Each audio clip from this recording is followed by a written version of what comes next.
తిరుపతి, తిరుమల ఈ ప్రాంతాలకి సరౌండింగ్స్ లో చాలా ఆలయాలు ఉన్నాయి. అందులో చాలా గుడ్లని టీటీడీ బోర్డు కింద వాళ్ళే అడ్మినిస్టర్ చేస్తున్నారు. అందులో ఒక అతి ముఖ్యమైన గుడికే ఈ రోజు మనం వెళ్ళబోతున్నాము. ఈ గుడి చంద్రగిరికి సమీపంలో శ్రీనివాస మంగాపురం అనే ప్రాంతంలో ఉంది. మరి ఇప్పటికీ మీకు అర్థమైండాలి మనం ఏ ఊరికి వచ్చామనేది. శ్రీ కళ్యాణ వెంకటేశ్వర స్వామి ఆలయానికే వచ్చాము శ్రీనివాస మంగాపురంలో. మరి ఈ ఆలయ దర్శనం చేసుకుందామా? తిరుపతి నుంచి ఒక 12 కిలోమీటర్ల దూరం, ఇంకా చంద్రగిరి నుంచి ఒక 3 కిలోమీటర్ దూరంలో మనకి ఈ శ్రీనివాస మంగాపురం ఈ ప్రాంతం కనిపిస్తుంది. అక్కడే శ్రీ కళ్యాణ వెంకటేశ్వర స్వామి ఆలయం ఉంది.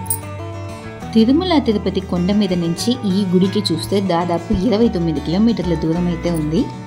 తిరుపతి చుట్టూ ఉన్న ఆలయాల్లో అతి ముఖ్యమైన ఆలయంగా ఈ ఆలయాన్ని చెప్తారు. చాలా మంది తిరుమల వరకు వెళ్ళేవారు పైన కొండ మీద స్వామివారిని, ఇంకా అలమేలు మంగాపురంలో అమ్మవారిని చూసి వచ్చేస్తుంటారు. చాలా మందికి శ్రీనివాస మంగాపురం అనే ఒక ప్రాంతం ఉంది, అక్కడ స్వామివారు కళ్యాణ వెంకటేశ్వరుడుగా కొలువై ఉన్నారు అన్న విషయం కూడా తెలియదు. తిరుమల కొండకి వెళ్ళే మార్గాలు, కాలినడకన ఎక్కే మార్గాలు 2 ఉన్నాయి. అందులో ఒకటి అలిపిరి మార్గం అయితే మరొకటి శ్రీవారి మెట్టు అనే మార్గం. ఆ శ్రీవారి మెట్టు మార్గంకి చాలా సమీపంలో కనిపిస్తుంది ఈ శ్రీనివాస మంగాపురం అనే ప్రాంతం. ఎవరైతే కొండకి శ్రీవారి మెట్టు ద్వారా వెళ్తారో ఈ మార్గం ద్వారా వాళ్ళందరికీ ఖచ్చితంగా ఈ శ్రీనివాస మంగాపురం ఆలయం గురించి తెలుసు. కానీ బయట నుంచి కొండకి వెళ్ళేవారు, అంటే ఆంధ్రప్రదేశ్లోనే తిరుపతి సరౌండింగ్స్, తిరుమల సరౌండింగ్స్లో ఉన్నవారు కాకుండా మిగతా వారందరూ కూడా అలిపిరి మార్గం మాత్రమే నడక మార్గం అనుకుని అటువైపే వెళ్తుంటారు. అలిపిరి మార్గం ద్వారా కొండకి వెళ్ళే ప్రతి ఒక్కరూ మిస్ అయ్యే గుడి ఈ శ్రీనివాస మంగాపురం అని చెప్పొచ్చు. గుడి చూసారా ఎంత విశాలంగా ఉంది. ఎంట్రన్స్ నుంచి కార్కి పార్కింగ్ స్లాట్ వెతుక్కోవడమే ఇంతసేపు పడుతుంది. చాలా పెద్ద గుడి, చాలా స్పేషియస్గా ఉంది, ఇంకా పీస్ఫుల్గా ఉంది కూడా.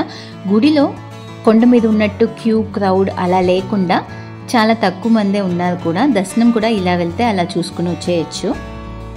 అండ్ కొండ మీద వరకు వెళ్ళి స్వామివారి దర్శనం చేసుకుని పక్కనున్న గుళ్ళన్నీ చూడాలి అనుకునేవారు మీ ఐటినరీలో తప్పకుండా శ్రీనివాస మంగాపురంని యాడ్ చేసుకోండి. ఇంకా తిరుమలకి వెళ్ళాలనుకుని కుదరని వాళ్ళు, లేదా టికెట్స్ దొరకలేదు, ఇంకా అక్కడికి వెళ్తే క్రౌడ్ దర్శించుకోలేము, మాకు హెల్త్ బాగాలేదు, ఏ రీజన్ వల్లైనా మీ వల్ల తిరుమల కొండకి వెళ్ళడం కుదరలేదు అంటే మీరు ఈ శ్రీనివాస మంగాపురంలోనే మీ మొక్కులన్నింటినీ కూడా చెల్లించుకోవచ్చు. అక్కడున్న ఆ స్వామివారే ఇక్కడ కూడా కొలువై ఉన్నారు అని చెప్పి భావిస్తారు. తిరుమలలో ఉన్న స్వామివారి యొక్క విగ్రహం నిలువెత్తు స్వరూపం ఎన్ని అడుగులు ఉంటుందో దానికన్నా ఇక్కడ గర్భగుడిలో ఉన్న స్వామివారి యొక్క శిలాస్వరూపం ఇంకా ఎత్తైన స్వరూపం, అంటే పెద్ద స్వరూపం. ఇక్కడైతే వివిధ సేవలు ఏ టైంకి జరుగుతాయి, వాటి టికెట్ కాస్ట్ ఏంటి, ఆ టికెట్ కౌంటర్, ఇక్కడ మీకు ఏ ఇన్ఫర్మేషన్ కావాలన్నా చెప్తారు. అండ్ క్రౌడ్ అయితే స్పెషల్ ఎంట్రీ టికెట్స్ తీసుకుని వెళ్ళేలా లేదు, టెంపుల్ ఖాళీగానే ఉంది. ఏదైనా ఫెస్టివల్ డేస్లో మాత్రమే గుడిలో క్రౌడ్ ఎక్కువ ఉంటుంది. తిరుపతి సరౌండింగ్స్లో ఉన్న ప్రతి ఒక్కరూ కూడా కొత్తగా పెళ్లి చేసుకున్నారు అంటే వాళ్ళు మొట్టమొదట వచ్చి దర్శించుకునే గుడిగా ఒకటి అలమేలు మంగాపురం, మరొకటి శ్రీనివాస మంగాపురం. ఇంకా ఎవరైతే పెళ్లి కాకుండా ఇబ్బంది పడుతున్నారో వాళ్ళందరూ కూడా ఇక్కడ శ్రీనివాస మంగాపురంలో జరిపించే ఆ కళ్యాణోత్సవంలో పాలు పంచుకుంటే వాళ్ళకి తొందరగా పెళ్లి జరుగుతుంది అనేది నమ్మకం. అంతేకాకుండా ఆల్రెడీ పెళ్ళైన వారు, వాళ్ళల్లో సఖ్యత లేదు అంటే వాళ్ళు ఇక్కడికి వచ్చి స్వామివారి యొక్క కళ్యాణోత్సవంలో పాలు పంచుకుంటే వాళ్ళ మధ్య సఖ్యత అనేది వస్తుందని కూడా చెప్తున్నారు. నారాయణవనంలో అమ్మవారిని పెళ్లి చేసుకున్న తర్వాత స్వామివారు తిరుమలకి వెళ్లకుండా కొద్ది కాలం పాటు ఇక్కడ ఈ శ్రీనివాస మంగాపురంలో స్టే చేసినట్టుగా తెలుస్తోంది. అంటే తిరుమలకి వెళ్లే దారిలో తన యొక్క గురువు అయిన అగస్త్యముని యొక్క ఆశ్రమాన్ని వీక్షించాలి అని చెప్పి వెంకటేశ్వర స్వామి, పద్మావతి దేవి ఇద్దరు కూడా ఆశ్రమానికి వచ్చినట్టుగా తెలుస్తోంది. అక్కడ ఆశ్రమంలో ఇంకా చుట్టుపక్కల ఉన్న శేషాచలం కొండలు వీటన్నిటిని చూస్తూ ఉన్నారు. ఇంకా అగస్త్యముని ఒక 6 నెలల కాలం పాటు తన ఆశ్రమంలో ఉండాలని కోరినట్టుగాను తెలుస్తుంది. సో తనకిచ్చిన మాట మీదకు స్వామివారు, అమ్మవారు 6 నెలల కాలం పాటు ఆశ్రమంలో ఉన్నారు. వాళ్ళు ఎక్కడైతే ఆశ్రమంలో ఉన్నారో ఆ ఆశ్రమమే ఇప్పుడు ఈ శ్రీనివాస మంగాపురం గుడిగా ఉంది. కొత్తగా పెళ్ళైన జంట వచ్చి ఇక్కడ 6 నెలల పాటు బస చేశారు కాబట్టే ఈ ఆలయానికి ఇంత ప్రాముఖ్యత. అందుకే పెళ్ళైన జంటలు అందరూ కూడా మొట్టమొదట వచ్చి దర్శించుకునే గుడిగా ఈ గుడిని చెప్తారు. సో నారాయణవనంలో కళ్యాణం జరిగింది. ఆ తర్వాత ఇక్కడ వచ్చి 6 నెలల కాలం ఉన్నారు. ఆ తర్వాత తిరుమల కొండకి బయలుదేరేటప్పుడు తను 2 వరాలని కోరాడంట రహస్యముని. ఆ 2 వరాల్లో ఒకటి, కొత్తగా పెళ్ళైన జంట కానీ లేదా ఎవరైతే తిరుమలకి వెళ్ళే సదుపాయాలు సౌకర్యాలు ఆరోగ్యం లేకుండా ఉన్నారో వాళ్ళు ఇక్కడికి వచ్చి స్వామివారి స్వరూపాన్ని దర్శించుకుంటే వాళ్ళకి అక్కడ వచ్చి స్వామివారిని దర్శించుకున్నంత భాగ్యం కలగాలి అని చెప్పి. మరొకటి, ఇక్కడ కళ్యాణ వెంకటేశ్వర స్వామి యొక్క ఉత్సవంలో ఎవరైతే పాలు పంచుకొని చేతికి కాపు అనేది వేసుకుంటారో వాళ్ళకి తగిన ఈడు జోడు వెతికి వస్తారు. అంటే పెళ్లి కాని వారికి వాళ్ళకి తగ్గ జత తానే వెతికి వస్తుంది. ఇంకా ఉన్న ఇబ్బందులన్నీ కూడా తొలగిపోయి ఆల్రెడీ పెళ్ళైన జంటలు చాలా సఖ్యతతో ఉంటారు అనేది కూడా 2 వరాలు కోరారంట. ఇంకా స్వామివారు కూడా ఆ వరాల్ని కోరినట్టుగానే ఇచ్చేశారు. అందుకే ఈ గుడిలో ఫ్యామిలీస్ ఎక్కువ మంది రావడం దర్శించుకోవడం అనేది జరుగుతుంటుంది. గర్భగుడిలో స్వామివారు నిలబడిన స్వరూపంలో 4 చేతులతో, 2 చేతులతో వరద ముద్ర చక్రాన్ని పట్టుకున్నట్టుగాను, మరొక 2 చేతులతో కటి ముద్ర ఇంకా శంఖాన్ని పట్టుకున్నట్టుగాను దర్శనమిస్తారు. కోనేరుకి సమీపంలో మనకి ఆంజనేయ స్వామి ఆలయం కనిపిస్తుంది.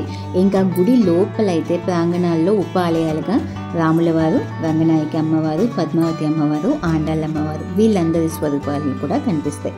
అంతేకాకుండా శక్తి వినాయక స్వామి, వీరభద్ర స్వామి, అవనాక్షమ్మ, పరాశరేశ్వర స్వామి, అగస్తీశ్వర స్వామి వీళ్ళందరి యొక్క దర్శన భాగ్యం కూడా లభిస్తుంది గుడి లోపల.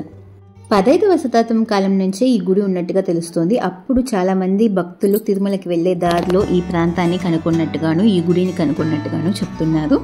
చిన్న తిరుమలయ్య అంటే అన్నమాచార్యుల వారి మనవుడు. తను ఈ గుడి ఇప్పుడు ఏ స్థితిలో ఉందో ఆ స్థితికి రావడానికి కారణం తను చేసిన పనులే, తను చేసిన సేవలే అని కూడా చెప్తున్నారు. గుడిలో ప్రతిరోజు కళ్యాణోత్సవం జరుగుతుంది. 11 గంటల నుంచి 12 వరకు మధ్యాహ్నం సమయంలో. సో మీరు మ్యారేజ్ లైఫ్లో ఇబ్బంది ఉన్నా, మ్యారేజ్ అవ్వాలని అనుకునేవారైనా, రీసెంట్గా పెళ్ళైన వారైనా ఈ కళ్యాణోత్సవంలో పాలు పంచుకుంటే తప్పకుండా మంచి జరుగుతుందనేది కూడా భక్తుల నమ్మకం. గుడి అయితే ప్రతిరోజు ఉదయం 5:30 నుంచి సాయంత్రం 7:30 వరకు కూడా ఓపెన్లో ఉంటుంది. ఇంకా సంవత్సరానికి ఒకసారి బ్రహ్మోత్సవాలు, మిగతా అన్ని పండుగ రోజుల్లో ప్రత్యేక పూజలన్నీ కూడా క్రమంగా నిర్వహిస్తున్నారు. ఇంకా గుడి చుట్టూ మనకి రెస్ట్ రూమ్స్ కానీ, drinking water, parking, phone counter, luggage counter అని చెప్పి ప్రతి ఒక్కటి కూడా అంటే టీటీడీలో లభించే సదుపాయాలన్నీ కూడా ఇక్కడ ఉన్నాయి. మేమైతే ఎవ్రీ న్యూ ఇయర్ శ్రీనివాస మంగాపురంకి వెళ్ళే వాళ్ళము.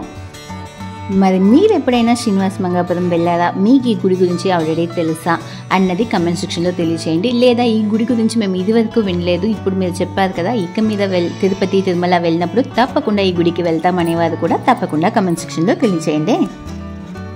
ఎంతో ప్రాముఖ్యత కలిగిన శ్రీనివాస మంగాపురంలో ఉండే శ్రీ కళ్యాణ వెంకటేశ్వర స్వామి గురించి మీతో షేర్ చేసుకోవడం మాకైతే ఎంతో ఆనందం కలిగిస్తుంది. మరి మీకు ఈ వీడియో నచ్చినట్లయితే తప్పకుండా లైక్ అండ్ షేర్ చేసుకోండి. అండ్ ఇది వరకు మా ఛానల్కి సబ్స్క్రైబ్ చేసుకోకుండా వీడియో చూస్తున్నట్లయితే తక్షణమే సబ్స్క్రైబ్ చేసుకోండి.